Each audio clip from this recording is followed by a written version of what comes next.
across the country and hear from the great speakers, including this year, President Trump and Vice President Pence. First, I want to thank Matt Schlapp and the wonderful staff at ACU.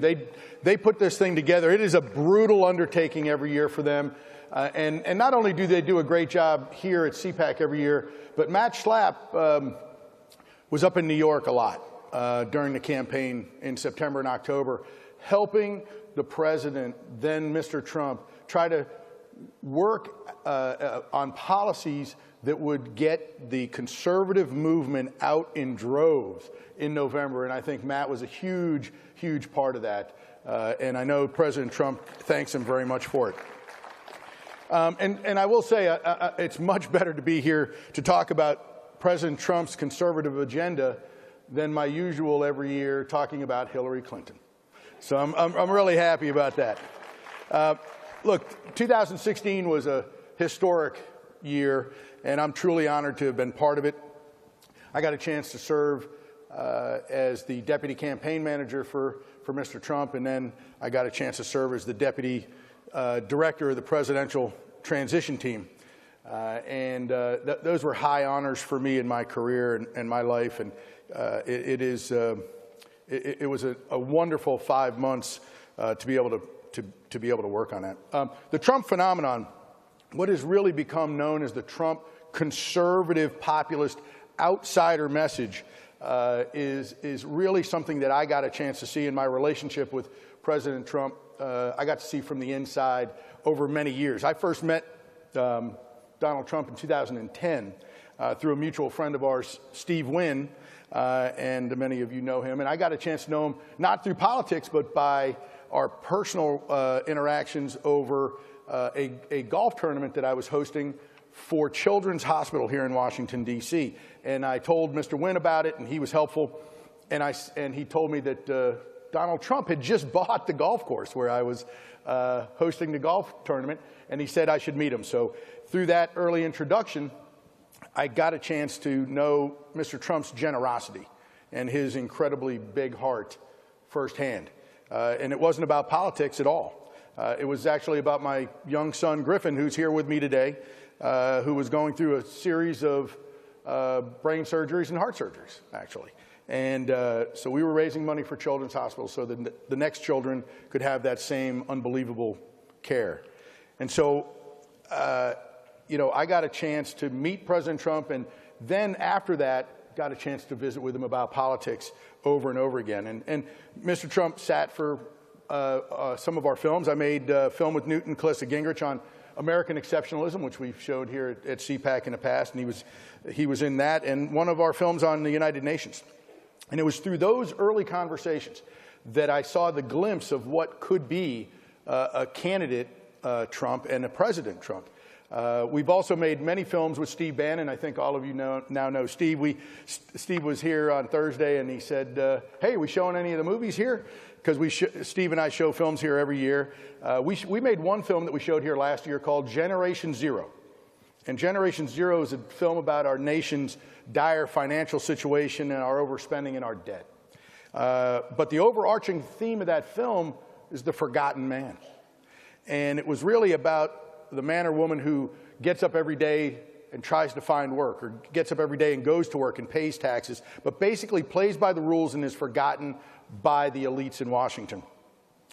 And while Steve and I were making that film, Donald Trump was out being a business leader around the world and learning those same things, but from a different vantage point. And so the forgotten man really became that Trump voter that we were looking for in 2016 in states like Pennsylvania, Ohio, Michigan, and Wisconsin. And as you probably know, in 2014, 2015, I actually hosted Mr. Trump here at CPAC in a room right around the corner, and the rooms were always overflowing, and it was there that it was really palpable that this thing was beginning to take hold, and you could really tell that something was going on, because Mr. Trump would say things like, we don't have leaders, we have leaders that shouldn't be there. They have no experience in negotiation or job creation. Their only experience is getting elected. And those are very familiar things now, but these are several years ago that he was saying these very familiar messages that end up being the winning messages. So Mr. Trump also attended our Freedom Summits, and our Freedom Summit series around the country. We held one in Manchester, New Hampshire, and he really was starting to figure out in April of 2014 that he really was going to find that winning message. So he would come and he would talk about immigration. He would talk about the economy in a way that people really were starting to connect with him, and I could see him really grow as a candidate. And so in August of 2016, Steve Bannon, Kellyanne Conway came into the campaign in a staff shakeup. And that's when I got a phone call from Mr. Trump and asked me to come on and help them run the day-to-day campaign. And it was really a tremendous opportunity of a lifetime. And so we were able to put on these campaign events. And one of the things that I noticed was the size of the crowds and the energy of the crowds. Our events were filled with what Hillary Clinton deemed, obviously, our basket of deplorables. And so while folks lined up for literally miles and walked miles to come and see Donald Trump by the tens of thousands across the country, Hillary Clinton could just barely fill a high school cafeteria. It was really embarrassing. And look, President Trump knew something special was happening because we were able to see the mainstream media's coverage, right? They wouldn't show the big crowds, and Mr. Trump got on them about it, obviously. The polling experts, of course, completely missed it. But I have to tell you that we hit the Rust Belt, and President Trump, he hit the Rust Belt hard. And so when we were down in the polling in Pennsylvania, he said, let's go back. When we were down in Michigan and Wisconsin, he said, never give up. Let's go back and make the case again and again and again.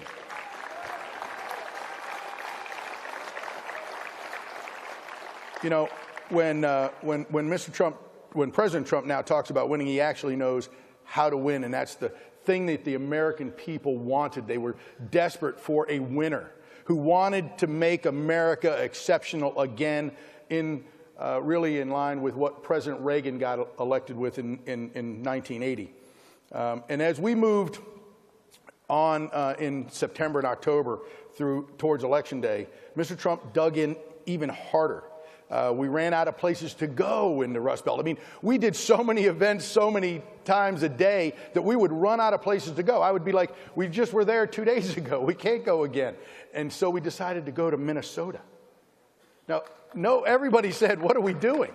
People in the media were like, these guys are crazy. They're off their rocker. They're trying to, do a head fake to the Clintons that, and by the way, anytime we did a head fake, they bit. Anytime they did a head fake, we tried to stay within who we were and really run our campaign. And I think that was a big decisive factor. But we went to Minnesota only one time during the campaign, and we lost Minnesota by 45,000 votes. That was it. President Trump only lost by 45,000 votes. And by the way, Gary Johnson got 112,000 votes in Minnesota. So he actually was a big difference. And then on Election Day, our path to victory, when we win Florida and North Carolina and they come in, and the mainstream media, it just, I can't tell you how delicious it was to watch their faces. I'm going to be honest with you. We hadn't won some of these states since 1984, and they were panic-stricken. Panic-stricken. And it was an unbelievable thing. So I got a chance on election night to be there, and it was a wonderful experience. And then I got a chance to be to serve on the presidential transition team, and I got a chance to make the case for many conservatives to be in the cabinet, and proudly I got a chance to support Mick Mulvaney and Scott Pruitt and other tremendous conservatives who are going to do great things for the American people. And so, we're only 37 days into this administration, and we're already looking at an unbelievably conservative agenda, and I think he's standing up. And the reason that the people on the left are upset is because he's keeping his promises. He says what he means, and he means what he says. So I can tell you, Neil Gorsuch, our nominee for the Supreme Court, and 118 current vacancies on the federal bench is the reason that we're here today. Because we must fill those vacancies for the future generations of America.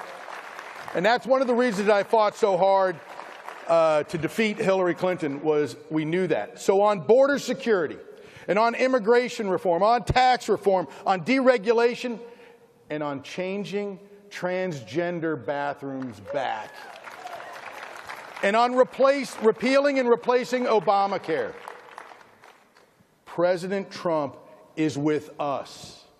President Trump is with us. And that is the most important thing. As we leave CPAC, as we go across this country back home, we have to take back home with us the realization that the left is so angry and outraged because when Barack Obama said it 8 years ago, elections have consequences. And they meant it then, and they drove us, the conservative movement, to the edge. And now elections have consequences, and you're going to see those consequences through conservative policy from this president every day for the next 4 years, and that's an exciting thing. Thank you all very much, and God bless America.